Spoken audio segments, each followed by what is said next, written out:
या देवी सर्वभूतेषु विद्यारूपेण संस्थिता नमस्तस्यै नमस्तस्यै नमस्तस्यै नमो नमः। या देवी सर्वभूतेषु शक्तिरूपेण संस्थिता नमस्तस्यै नमस्तस्यै नमस्तस्यै नमो नमः। सभी को जय माता दी। आज हम सुनेंगे दुर्गा सप्तशती की कथा अध्याय 3। तो आइए सुनते हैं। सेनापतियों सहित महिषासुर का वध।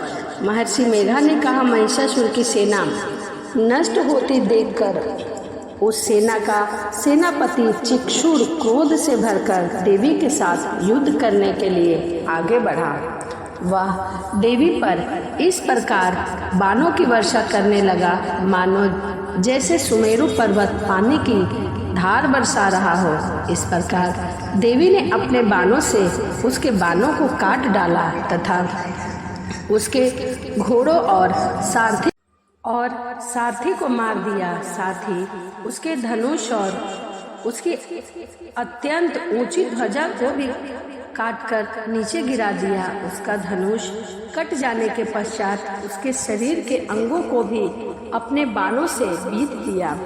धनुष, घोड़े और सारथी को नष्ट हो जाने पर वह असुर ढाल और तलवार लेकर देवी की ओर बढ़ा और उसने तीक्ष्ण धार वाली तलवार से देवी पर आक्रमण किया। उनके सिर के मस्तक पर प्रहार किया और बड़े वेग से देवी की बाईं भुजा पर वार किया, किंतु देवी की बाईं भुजा को छूते ही उस दैत्य की तलवार टूटकर 2 टुकड़े हो गए। इससे दैत्य ने क्रोध से भरकर शूल में लिया और हाथ में शूल ले लिया और उसे भद्रकाली देवी की ओर फेंका। देवी की ओर फेंका हुआ वह शूल आकाश में गिरते हुए सूर्य के समान प्रज्वलित हो उठा। उस शूल को अपनी ओर आते देखकर देवी ने भी शूल छोड़ा और महाअसुर के मूल्य के 100 टुकड़े कर दिए और साथ ही महाअसुर के प्राण भी हर लिए। चिक्षुर के मरने पर देवताओं को दुख देने वाला चामर नामक दैत्य हाथी पर सवार होकर देवी से लड़ने के लिए आया। उसने आने के बाद ही शक्ति से प्रहार किया, किंतु देवी ने अपने हुंकार से ही उसे तोड़कर पृथ्वी पर डाल दिया। शक्ति को टूटा हुआ देखकर दैत्य ने क्रोध से लाल होकर शूल को चलाया, किंतु देवी ने उसको भी काट दिया। इतने में ही देवी का सिर उछलकर हाथी के मस्तक पर सवार हो गया और दैत्य के साथ बहुत ही तीव्र युद्ध करने लगा। फिर वो दोनों लड़ने लगे। फिर सिर बड़े जोर से आकाश की ओर उछला और जब पृथ्वी की ओर आया तो अपने पंजों से चामर का सिर धड़ से अलग कर दिया। क्रोध से भरी हुई देवी ने शिला और वृक्ष आदि की चोटों से उद्रग को भी मार दिया। कराल को दांतों, मुक्कों और थप्पड़ों से चूर्ण कर डाला। युद्ध क्रोधित हुई देवी ने गदा से प्रहार किया, दैत्य को मार गिराया। भिंदीपाल से वासुकल को वानों से ताम्र तथा अंधक को मौत के घाट उतार दिया। तीनों नेत्रों वाली परमेश्वरी ने त्रिशूल से उग्रास, उग्री, वीर और महाहनु नामक राक्षसों को मार गिराया। उसने अपनी तलवार से विडाल नामक दैत्य का सिर काट डाला तथा अपने बाणों से दुर्धर और दुर्मूर्ख राक्षसों को यमलोक पहुंचा दिया। इस प्रकार जब महिषासुर ने देखा कि देवी ने मेरी सेना को नष्ट कर दिया है तो वह भैंसे का रूप धारण कर देवी के गणों को दुख देने लगा। उन गणों में कितने को उसने मुख से प्रहार किया, कितने को खूरों से, कितने को पूंछों से, कितने को सींगों से, बहुतों को दौड़ाते हुए वेग से, अनेक को सिंहनाद से, कितने को चक्कर देकर और कितने को श्वास आयु से झोंके से पृथ्वी पर गिरा दिया। वह दैत्य इस प्रकार गणों की सेना को गिराकर देवी के सिर को मारने के लिए दौड़ा। इस पर देवी को बड़ा गुस्सा आया। उधर दैत्य भी क्रोध से भरकर धरती को खूरों से खोदने लगा तथा सिंहों से पर्वतों को उखाड़ उखाड़ कर धरती पर फेंकने लगा और मुख से शब्द करने लगा। महिषासुर के वेग के चक्कर देने के कारण पृथ्वी क्षुब्ध होकर फटने लगी। उसकी पूंछ से टंकार का समुद्र चारों ओर फैलने लगा। हिलते हुए सिंहों के आघात से मेघ खंड खंड हो गए और राक्षसों को देखकर चंडिकों को भी क्रोध आ गया और वह उनको मारने के लिए क्रोध से भर गई। देवी के पास फेंककर दैत्य को बांध लिया और उसके बंध जाने पर दैत्य का रूप त्याग दिया और सिंह का रूप बना लिया। ज्यों ही देवी उसका सिर काटने के लिए तैयार हुई, उसने पुरुष का रूप बना लिया जो कि हाथ में तलवार लिए हुए था। देवी ने तुरंत ही अपने बाणों के साथ उस पुरुष को उसकी तलवार ढाल सहित बीध डाला। इसके पश्चात वह हाथी के रूप में दिखाई देने लगा और अपनी लंबी सूंड से देवी के सिंह को खींचने लगा और तेज तेज गर्जना करने लगा। देवी ने अपने तलवार से उसकी सूंड काट डाली। तब राक्षस ने एक बार फिर भैंसे का रूप धारण कर लिया और पहले की तरह चर अचर जीवों सहित समस्त त्रिलोकों को व्याकुल करने लगा। इसके बाद क्रोध से भरी हुई देवी बारंबार उत्तम मधु पान करने लगी और लाल लाल नेत्र करके हंसने लगी। उधर बालवीर्य तथा मंद से क्रोधित हुए दैत्य भी गर्जन करने लगे। अपने सिंहों से देवी उन पर पर्वतों को उखाड़ कर फेंकने लगी। देवी अपने बाणों से उसके फेंके हुए पर्वतों को चूर्ण करती हुई बोली, अरे मूढ़, जब तक मैं मधुपान कर रही हूँ तब तक तू गरज ले और इसके पश्चात मेरे हाथ तेरी मृत्यु हो जाएगी। पर उसके मृत्यु होने के बाद देवता गरजेंगे। महर्षि मेघा ने कहा। यह कहकर देवी उछलकर उस दैत्य पर जा चढ़ी और उसको अपने पैरों में दबाकर शूल से उसके गले पर आघात किया। देवी के पैर से दबने पर दैत्य अपने दूसरे रूप से अपने मुख से बाहर होने लगा। अभी वह आधा ही बाहर निकला था कि देवी ने अपने प्रभाव से उसे रोक दिया।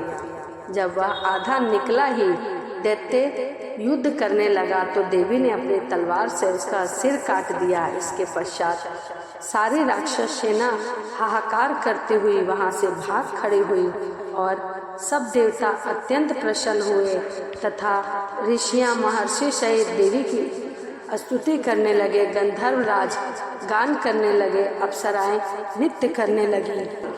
तो कुछ इस प्रकार से देवी ने असुरों का वध किया। तो यह दुर्गा सप्तशती की कथा अध्याय 3 यही समाप्त होता है। अगली वीडियो में मैं आपको सुनाऊंगी दुर्गा सप्तशती की कथा अध्याय 4। तो चलिए इसी के साथ वीडियो को समाप्त करते हैं और मिलते हैं अगली वीडियो में। सभी को जय माता दी, राधे राधे। ओम दुर्गाय नमः। राधे राधे, जय माता दी। आज मैं आपको सुनाऊंगी दुर्गा सप्तशती की कथा अध्याय 4। तो आइए माता दुर्गा का स्मरण करते हुए कथा को सुनते हैं। इंद्र आदि देवताओं द्वारा देवी की स्तुति। महर्षि मेघा ने बोला, देवी ने जब पराक्रमी दुरा आत्मा महिषासुर को मार गिराया और असुरों की सेना को मार दिया, तब इंद्र आदि समस्त देवता अपने सिर तथा शरीर को झुकाकर भगवती की स्तुति करने लगे। जिस देवी ने अपनी शक्ति से यह जगत व्याप्त किया है, जो संपूर्ण देवताओं तथा महर्षियों की पूजनीय है, उस अंबिका को हम भक्ति पूर्वक नमस्कार करते हैं। वह हम सब का कल्याण करे। जिस अतुल्य प्रभाव और बल का वर्णन भगवान विष्णु, शंकर और ब्रह्मा जी भी नहीं कर सके, वही चंडिका देवी इस संपूर्ण जगत का पालन करे और अशुभ भय का नाश करे। पुण्य आत्माओं के घरों में तुम स्वयं लक्ष्मी रूप और पापियों के घरों में तुम अलक्ष्मी रूप में सत्य कुल में उत्पन्न होने के लिए तुम लज्जा रूप होकर उनके घर में निवास करती हो। हम दुर्गा भगवती का नमस्कार करते हैं। हे देवी, इस विश्व का पालन करो। हे देवी, हम तुम्हारे अचित्य रूप का किस प्रकार वर्णन करें। असुरों का नाश करने वाली भारी पराक्रम तथा समस्त देवताओं और दैत्यों के विषय में जो तुम्हारे पवित्र चरित्र हैं, हम उनका किस प्रकार वर्णन करें। हे देवी, हे त्रिगुण आत्मिक होने पर भी तुम संपूर्ण जगत की उत्पत्ति का कारण हो। हे देवी, तुम विष्णु, शंकर आदि किसी भी देवता ने तुम्हारा पार नहीं पाया। तुम सबकी आश्रय हो। यह संपूर्ण जगत तुम्हारा ही अंश है, क्योंकि तुम सबकी आदि भूत प्राकृतिक हो।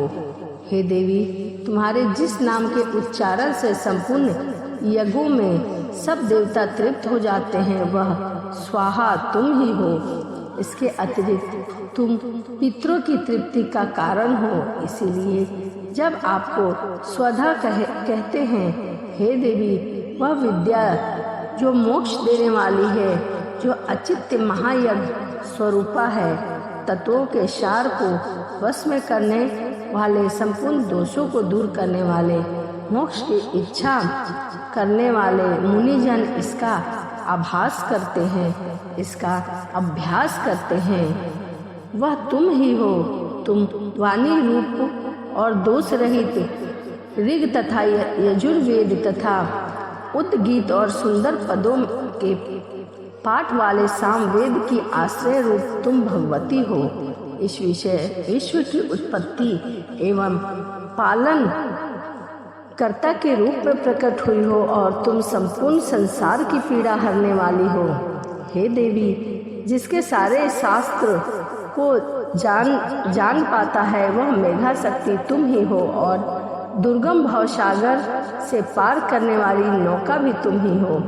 लक्ष्मी रूप से विष्णु भगवान के हृदय में निवास करने वाली और भगवान महादेव तथा सम्मानित गौरी देवी तुम ही हो। मंद मुस्कान वाले निर्मल पूर्णचंद्र बिंब के समान और उत्तम स्वर्ण की मनोहर कांति से कामनीय तुम्हारे मुख को देखकर ही महिषासुर क्रोध से भर गया। वह बड़े आश्चर्य की बात है। और हे देवी, तुम्हारा यही मुख जब क्रोध से भर गया तो उदय काल में चंद्रमा की भांति लाल हो गया और तनी हुई भवों के कारण विकराल रूप हो गया। उसे देखकर भी महिषासुर ने शीघ्र प्राण नहीं लिए गए। यह बड़े आश्चर्य की बात है।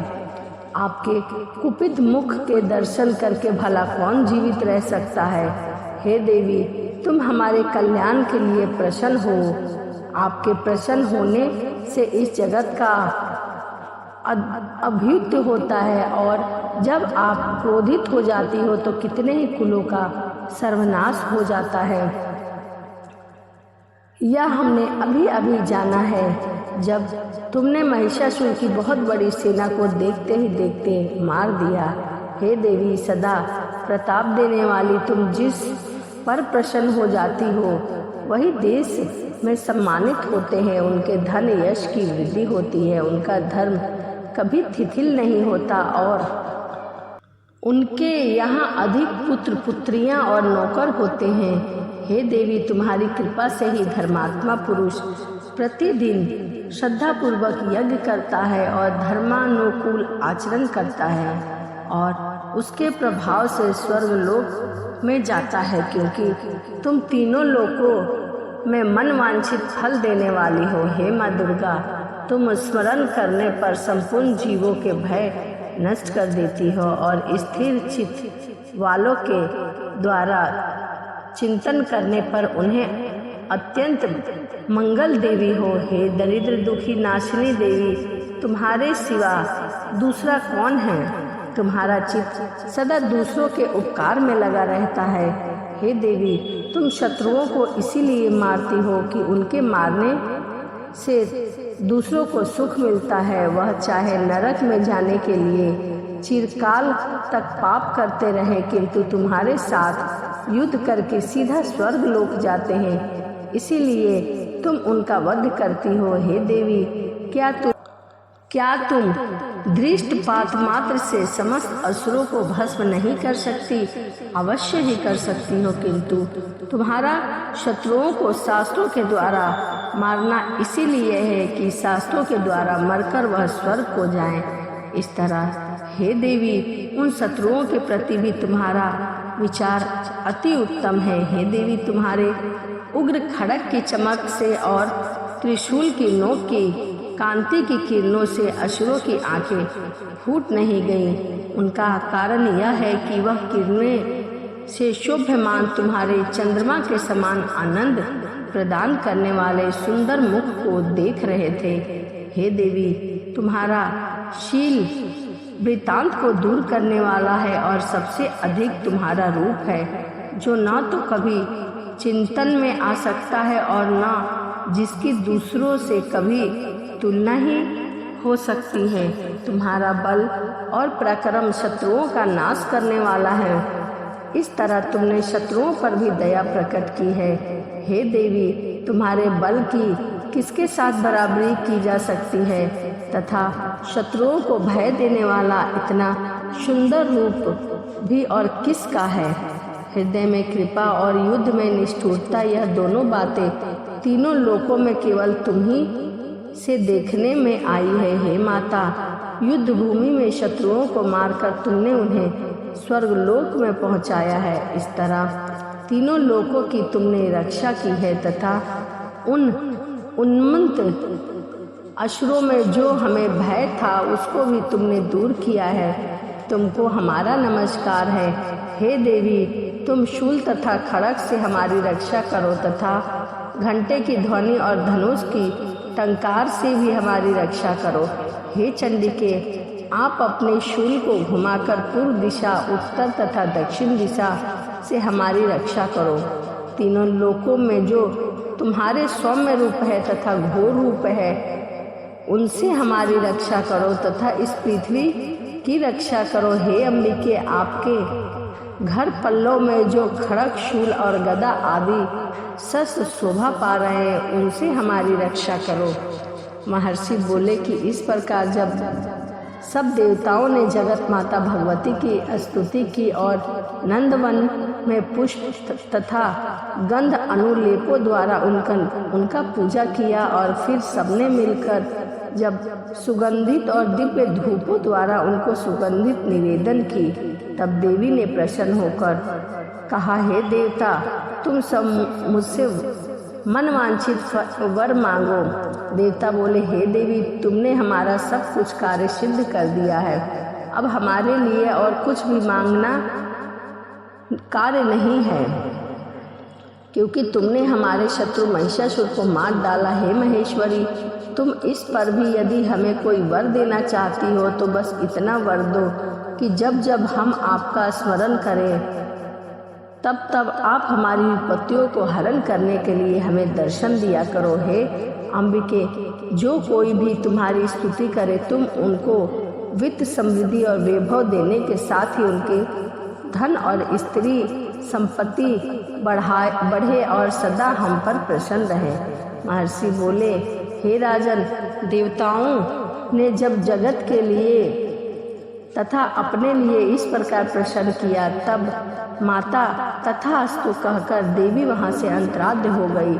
हे भूप, जिस प्रकार तीनों लोकों का हित चाहने वाली यह भगवती देवताओं के शरीर से उत्पन्न हुई थी, वह सारा वृत्तांत मैंने तुमसे कह सुनाया। और इसके पश्चात दुष्ट असुर तथा शुंभ निशुंभ का वध करने और सब लोगों की रक्षा करने के लिए जिस प्रकार गौरी देवी के शरीर से उत्पन्न हुई थी, वह सारा वृत्तांत मैं यथावत वर्णन करता हूँ।